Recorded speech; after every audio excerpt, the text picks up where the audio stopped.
আপনার নিয়মিত মধু খাওয়া উচিত, কারণ আমার হাতে যেটা দেখতে পাচ্ছেন সদ্য সংগ্রহ করা সরিষা ফুলের মধু। বাংলাদেশে সবচেয়ে বেশি কোয়ালিটি সম্পন্ন মধু উৎপাদন হয় সিরাজগঞ্জ এবং টাঙ্গাইল জেলাতে। আমরা এখন টাঙ্গাইলে অবস্থান করছি, পরিপক্ক সরিষা ফুলের মধুটা সংগ্রহ করছি এবং ফুড গ্রেড একটা জারে, লাইসেন্সকৃত ফুড গ্রেড জারে বাংলাদেশে আমরাই প্রথম আপনাদেরকে মধুটা প্রদান করছি। কারণ কোয়ালিটি এনশিওর করতে গেলে অনেক কিছুই মেনটেন করতে হয়। নিয়মিত আপনি মধু খাবেন, কারণ মধুতে রয়েছে ভিটামিন বি কমপ্লেক্স এবং লৌহ, ম্যাঙ্গানিজ, ক্যালসিয়াম, ম্যাগনেসিয়াম, অনেক কিছু, যা আপনি সহ আপনার শিশুর রক্তশূন্যতা দূর করবে, বদ হজমের সমস্যা দূর করবে।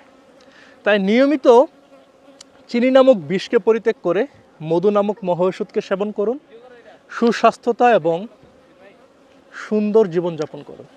জাযাকাল্লাহ খায়রান, বারাকাল্লাহ ফিকুম।